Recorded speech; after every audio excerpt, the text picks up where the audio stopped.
ममता यदि ये सब सुन लेती तब क्या होता। नहीं नहीं, उसे कुछ भी पता नहीं चलना चाहिए, वरना उसका बीमार दिल क्या यह झटका सह पाएगा। हम दोनों कितने प्यार और विश्वास से यहाँ आए थे, भविष्य की सुखद कल्पनाओं के साथ। खैर, सपने तो सपने होते हैं। अब जल्द से जल्द लौटने का रिजर्वेशन कराना होगा। मुंबई से अभी सुबह ही लौटे हैं। गेट का ताला खोलते हुए एक सुखद एहसास हो रहा है। पड़ोस का डॉगी गेट पर ही लेटा हुआ मिला। हमारे 4 माह के मुंबई प्रवास में मानो वह घर की पहरेदारी करता रहा हो। माई स्वीट होम की अनुभूति अंदर तक भर गई है। मेरी पत्नी ममता तो सामान व्यवस्थित करने में व्यस्त है। मैं पीछे लॉन में आ गया हूँ। हमारी काम वाली बाई ने बड़े जतन से हमारे बगीचे को संभाला है। एक भी पौधा मुरझाया नहीं है। दरवाजा खोलते ही गौरैया पूंछ हिलाते हुए मेरे पैरों के पास घूमने लगी है। अपनी चिर परिचित प्याली में दाना पानी खोज रही है। गौरैया जी, अभी तो आपको निराश ही होना पड़ेगा, क्योंकि तुम्हारी मालकिन को अभी समय ही कहाँ मिला है जो तुम्हारी प्यालियों को दाने पानी से भर सके। प्लीज अभी लौट जाइए, कल तक सब कुछ पहले की तरह मिलेगा तुम्हें। गौरैया तुरंत उड़ गई, मानो उसे सब समझ आ गया हो। मैं गहरी गहरी सांसें ले रहा हूँ, मानो 4 माह की ताजगी अपने अंदर भर रहा हूँ। सामने के घर से प्रभा एक थर्मस में चाय बनाकर ले आई है। मेरी पसंद के बिस्किट भी साथ में हैं। आंटी अंकल, पहले आप चाय पी लीजिए, बाद में सब काम करिएगा। चाय के साथ साथ प्रभा पूरी कॉलोनी के हालचाल भी बताती जा रही है। 4 माह की सारी खबरें गरम गरम नाश्ते की तरह परोस रही है। चाय पीकर रास्ते की सारी थकान मिट गई। आंटी, आज आप खाना मत बनाइएगा, मैं लेकर आऊंगी।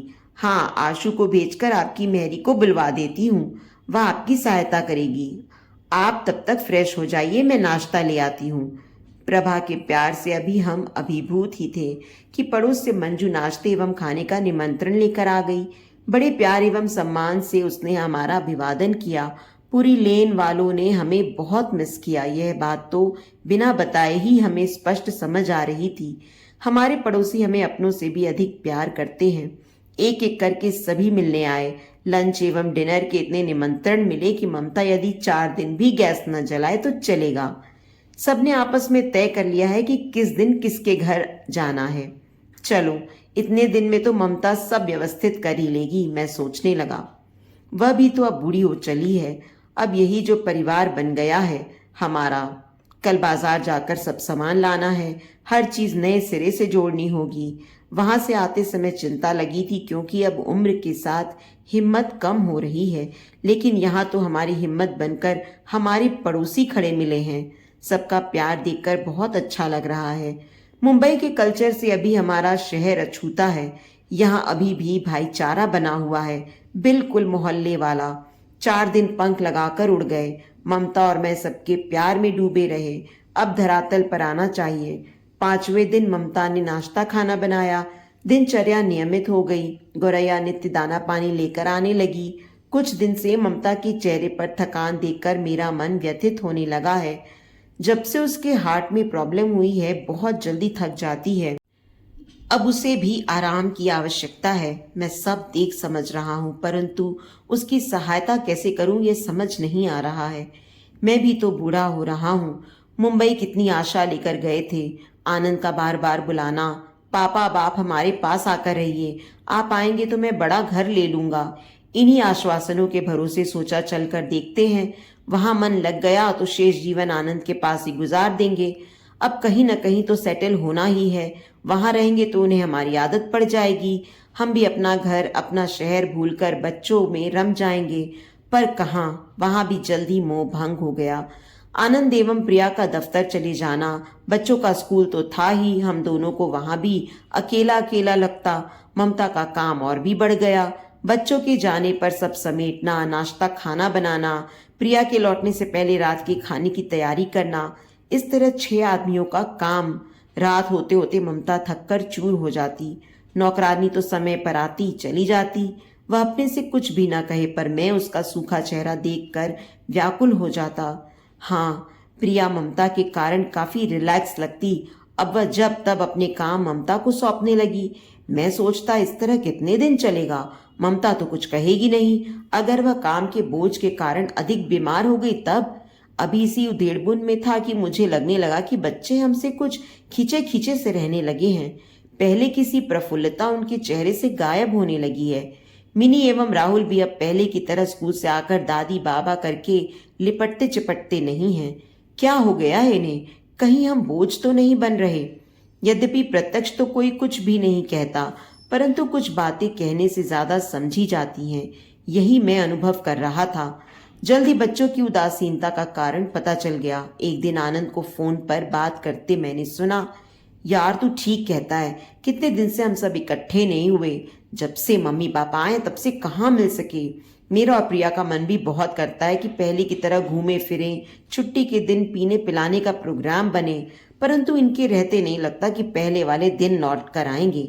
अब तो लगता है इनका यहीं रहने का पक्का प्रोग्राम बन गया है। 4 महीने होने को आए लेकिन अभी तक तो वापस जाने की वो बातें भी नहीं करते। पर तू चिंता ना कर यार, कुछ ना कुछ जुगाड़ करता हूँ। जल्दी पुराने वाले दिन फिर लौट आएंगे। तुम्हारी भाभी का भी यही हाल है, बच्चे अलग सहमे रहते हैं, अजब लाचारी है। आनंद की बातें सुनकर मैं तो स्तब्ध रह गया। अब मुझे समझ आ गया कि बच्चे इतना रूखा व्यवहार क्यों कर रहे हैं। ये हमारी उपस्थिति से ऊब गए हैं, जल्दी ही हमसे छुटकारा पाना चाहते हैं। आनंद को ही क्यों दोष दूं? पिछली बार हेमंत के यहाँ जब कनाडा गए, वहां से भी क्या मधुर स्मृतियां लेकर लौट सके? उसके बाद क्या वहां फिर जाने की हिम्मत जुटा पाए? नहीं। ममता यदि ये सब सुन लेती तब क्या होता? नहीं नहीं, उसे कुछ भी पता नहीं चलना चाहिए, वरना उसका बीमार दिल क्या ये झटका सह पाएगा? हम दोनों कितने प्यार और विश्वास से यहाँ आए थे, भविष्य की सुखद कल्पनाओं के साथ। खैर, सपने तो सपने होते हैं। अब जल्द से जल्द लौटने का रिजर्वेशन कराना होगा। अब यहाँ से मन उचट गया है। इस तरह निश्चित भविष्य को लिए हम लखनऊ लौट आए, बिना बच्चों को यह अनुभव कराए कि हम तुमसे नाराज हैं। दिन बीतते जा रहे थे। ममता तो घर गृहस्थी के कार्यों में व्यस्त रहने लगी। इधर मेरी चिंता बढ़ती जा रही थी। अब आगे क्या? पड़ोसी लाख अच्छे हैं, उनकी भी तो सीमाएं हैं। उम्र हमें अब जवान तो बना नहीं देंगी। बुढ़ापे की तरफ नित्य ही कदम बढ़ते जा रहे हैं। हम दोनों हमेशा तो साथ नहीं रह सकते। एक न एक को तो इस दुनिया से पहले जाना होगा। तब यही प्रश्न मुझे अंदर अंदर तोड़ रहा था, अनेकों अनुत्तरित प्रश्न।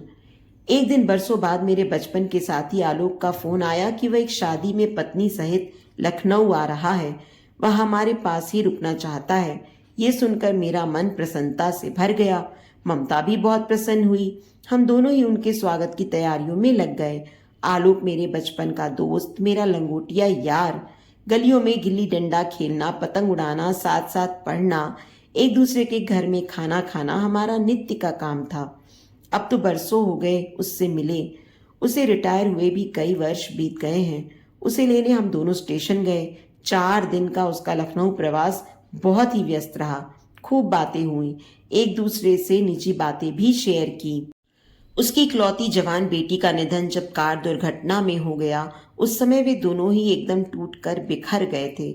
सुनते ही हम दोनों उनके पास जयपुर पहुंच गए। किसी प्रकार की सांत्वना भी उन्हें संभाल नहीं पा रही थी। उनके आंसू थमते ही नहीं थे। ईश्वर जब दुख देता है तब वही संभालता भी है। समय के साथ साथ वह भी संभले। आलोक काम पर जाने लगा एवं भाभी ने घर के काम में एवं गरीब बच्चों को पढ़ाने में खुद को व्यस्त कर लिया। आजकल कहाँ रह रहे हो? पूछने पर उसने जो कुछ बताया वह मेरे भविष्य के निर्णय के लिए विचारणीय प्रश्न बन गया।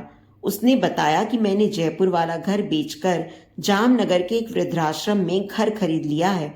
उसके एक साथी भी पहले से वहां रहते थे। उनकी मजबूरी यह थी कि 4 बेटों के रहते हुए बेटों के पास माँ बाप के लिए न समय था न प्यार। उन्होंने ही उसे आश्रम में रहने को प्रेरित किया। उसने बताया, यार बड़ा विराट और भव्य आश्रम है जो कई एकड़ में फैला है। अनेकों वृद्ध दंपत्ति वहां शानदार तरीके से अपना जीवन व्यतीत कर रहे हैं। ऐसा भी नहीं है कि सब अपने बच्चों से तिरस्कृत ही हों। कुछ लोग तो परिस्थितिवश बच्चों की सहमति से वहां रह रहे हैं। समय समय पर उनके बच्चे भी वहां आकर रहते हैं। वे भी बाहर आ जा सकते हैं। किसी प्रकार की कोई बंदिश नहीं है। शिवा की मृत्यु के बाद हमें तो इसी आश्रम ने संभाला, वरना हम तो बिल्कुल अकेले पड़ गए थे। आश्रम क्या है, एक वृहद परिवार है जहाँ सब अपनी अपनी संस्कृति एवं आस्था के साथ रहते हैं। जाति धर्म का कोई बंधन नहीं। आलोक सब बताते हुए काफी भावुक हो गया। मुझे भी भविष्य की राह दिखाई देने लगी। मैंने उससे सब विस्तार से जानना चाहा। उसने बताया, आश्रम में 1 एवं 2 कमरों की कॉटेज बनी है। आप अपने हिसाब से कॉटेज खरीद लो। खाना सामूहिक रसोई में बनता है, चाहो तो अपनी रसोई में बना लो या सामूहिक रसोई में खा लो। उसका दाम हर व्यक्ति के हिसाब से अलग देना होगा। यदि वहां की कॉटेज पसंद ना हो तो जमीन आश्रम से खरीदकर अपने पसंद का घर बनवा लो। मैंने तो जयपुर का घर बेचकर 2 कमरे बनवा लिए हैं। बचा पैसा भविष्य के लिए बैंक में डाल दिया है। पेंशन तो है ही। हम तो वहां बहुत प्रसन्न हैं और सुरक्षित भी। हाँ, एक बात है, आप दोनों के बाद आपका घर आश्रम की संपत्ति होगा। आपका अधिकार केवल आपके जीवन काल में ही होगा। आश्रम के अपने कुछ नियम भी हैं, जैसे शाकाहार का पालन करना, सुबह शाम वहाँ की गतिविधियों में सम्मिलित होना, प्रार्थना में जाना, सत्संग में शामिल होना, योगा प्राणायाम करना। बीमार पड़ने पर वहाँ पर छोटा सा अस्पताल भी है। जरूरत पड़ने पर बड़े अस्पताल ले जाने की व्यवस्था भी है। मुझे तो भाई बहुत अच्छा लग रहा है। तुम जब वहां जाओगे तब सब अपनी आंखों से स्वयं देख लेना। तुम्हारा मन प्रसन्न ना हो जाए तो कहना। अपने मन की बातें आलोक के साथ साझा करने में मुझे जरा भी संकोच नहीं हुआ। मेरे मुंबई प्रवास की बातें जानकर उसने मुझे यही सलाह दी कि हम दोनों को भी वहीं आकर रहना चाहिए। इसमें बच्चों का भी कोई दोष नहीं है। आजकल की दिनचर्या ही ऐसी बन गई है कि माता पिता के लिए उनकी गृहस्थी में कम ही स्थान निकल पाता है। फिर वहां रहकर तुम बच्चों से अलग कहाँ हो रहे हो? जैसे वह लखनऊ आते हैं, अब जामनगर आएंगे। तुम भी उनके पास जब चाहो जाकर रहो। आश्रम के द्वार सदा तुम्हारे लिए खुले हैं। फिर हम दोनों तो हैं ही। उसकी बातों से मैं काफी आश्वस्त हो गया। अब बस ममता से बात करके भविष्य की राह निश्चित करनी थी। मेरे मन में दृढ़ निश्चय आकार लेने लगा। आलोक के जाने के बाद मैंने सब बातें ममता को बताई।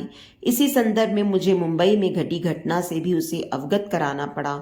सुनकर वह स्तब्ध रह गई, लेकिन उसने धैर्य दिखाते हुए सोचने का समय मांगा। 2 दिन बाद उसने मेरे निर्णय से सहमति जताई। मुझे लगता है कि वह खुद भी बच्चों के व्यवहार से दुखी थी। मुझसे उसने कभी परेशानियां शेयर नहीं की। अगर एक बार बच्चों से पूछ लेते, उसने दबी आवाज में प्रस्ताव रखा, जिसे मैंने दृढ़ता से ठुकरा दिया। हम सब व्यवस्था करके दोनों बच्चों को सूचित भर करेंगे। मेरा निश्चय अटल है। मकान बेचने के लिए मैंने एक प्रॉपर्टी डीलर से बात कर ली। उसने जल्दी ही कोई ग्राहक बताने को कहा। इस बीच हम जामनगर जाकर आश्रम की सारी व्यवस्था स्वयं देख कर आए। वहां सब बहुत ही व्यवस्थित था, बल्कि उसके बताए हुए से भी कहीं अधिक। 2 कमरों की एक कॉटेज ममता को पसंद आई। उसे संवारने का जिम्मा आलोक ने ले लिया। आश्रम से लौटकर हेमंत एवं आनंद को फोन कर सब बातें विस्तार से बता दी। प्रक्रिया तो होनी ही थी, वह हुई भी। दोनों ही परेशान लगे। उन्होंने अपने निर्णय पर पुनर्विचार करने का अनुरोध किया, लेकिन मैं बार बार अतीत के कटु अनुभवों को दोहराने को तैयार नहीं था। ममता भी एक बार तो बच्चों के आग्रह से विचलित लगी। इस बात की क्या गारंटी थी कि भविष्य में फिर से वह सब नहीं दोहराया जाएगा? भविष्य में तो हम दोनों और अधिक अशक्त ही होंगे। अब इतना आगे बढ़कर निर्णय बदलना असंभव था। अतः विनम्रता से बच्चों का प्रस्ताव हमने ठुकरा दिया। लखनऊ को अंतिम विदा करने की हम भरे मन से तैयारी करने लगे। पड़ोसियों एवं मित्रों से भी क्या कम प्रयत्न किए हमें अपने निर्णय बदलने के लिए। मैं अपने निर्णय पर अडिग था। अतः भरे मन से वह सब हमें विदाई देने की तैयारियों में लग गए। तो दोस्तों, उम्मीद करती हूँ आपको हमारी कहानी पसंद आई होगी। कहानी पसंद आई है तो वीडियो को लाइक करें और अपने दोस्तों के साथ शेयर भी करें।